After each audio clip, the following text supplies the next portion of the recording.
Hello everyone, watch this review here with my news blast for the week of, I guess, July 10th, 2012. As you know, San Diego Comic-Con is this week, and, of all the exclusives I've seen, I'd say that the top two to get are probably the SH Figuarts Gohan, which looks great, and, he's in Piccolo's training outfit. It's an homage to his former mentor, and then, of course, the Death Staction figure. Now I'm personally going to probably try to have one of my Tomopop connections pick up the Gohan for me. This I'll probably just wait to get until it goes up on Maddie Collector after the biggest con. But for the actual news this week, first up, load. Here it goes. The Spider-Man Nendoroid is finally up for pre-order. You can pick them up off AmiAmi right now. That's the only site I've seen that actually has them listed. A decentish looking figure. When I first saw the painted images, I wasn't as enthusiastic, but then, as more showed up, he does look pretty decent, although people have pointed that he looks more like a baby Spider-Man than a true Nendoroid. Kind of have to agree, but nice figure nonetheless. Not sure if I'll be adding him to my collection. Second up, we have a sort of confirmation date on when the Teenage Mutant Ninja Turtles merch will be, going to retail, and that date is mid-August, or, ballpark figure. That is, I believe, for both the classics and the basic figures. There are only 9 basic figures to start, which is kind of a downer. It's the 4 Turtles, Shredder, April, then Krang, yeah, and Foot Soldier.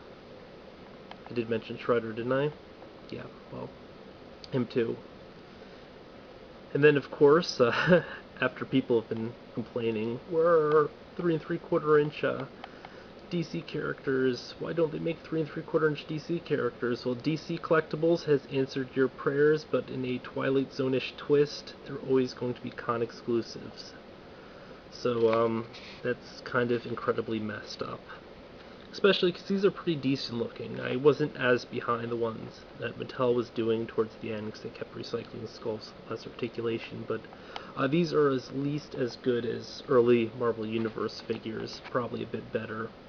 To start, it's going to be a Kyle Rayner Kilowog 2-pack for San Diego Comic-Con. I think at each new con they'll have like a different 2-pack.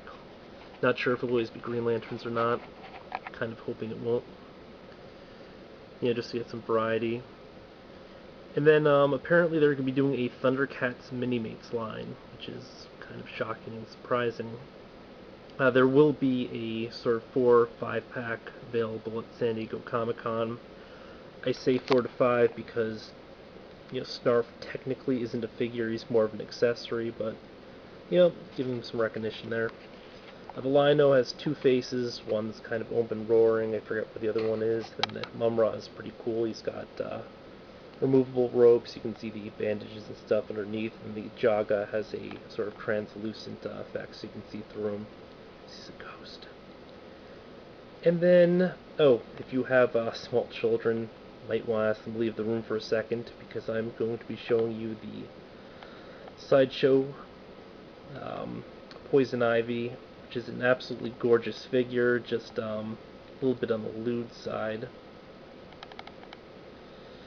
Yeah, she is pretty damn hot. Also pretty damn expensive. It's $350. Like, ouch. Won't be picking that one myself. And finally, last but not least, you know what? It actually is kind of least, but Kotobukiya released onto their Facebook page photos of their upcoming Superman Artifact statue. This is the character in his new 52 costume. And honestly, I do kind of like the look. Some people have been critical of it. Actually, a few people even pointed out that, the character looks like way too young or something, which, I don't know, doesn't so much bother me, but I can definitely see where they're coming from. But, the people who complain that Superman wears his underwear on the outside can no longer do so because, he's got a full-body jumpsuit now. The one thing I sort of don't like about the new costume is just these little sleeves here. They kind of remind me of the ones worn by Supergirl in some of her costumes, and I don't know, it just seems kind of weird to have Superman mimicking that. And other than that, this is a great looking statue, and I do like the costume design, as I actually like quite a few of the new 52 costumes. I mean, there are some exceptions, and even some that kind of look tacky. I still like Flash's. I don't think is probably a great looking outfit, but all the same, I still think it looks really cool, or at least it appeals to me in some way. But I might just be crazy. Now, when I did say finally, I didn't actually mean finally, because I do have one additional bit of news. JRA Nightmare and others have reported, and I myself have seen.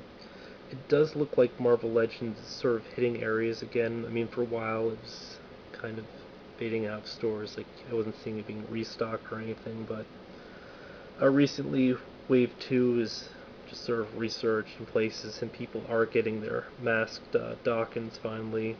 I got a copy the other week. So, I mean, that's definitely very cool, and if you haven't completed your wave, it would probably be worth checking out your local retailers just to see if they have the new stuff in.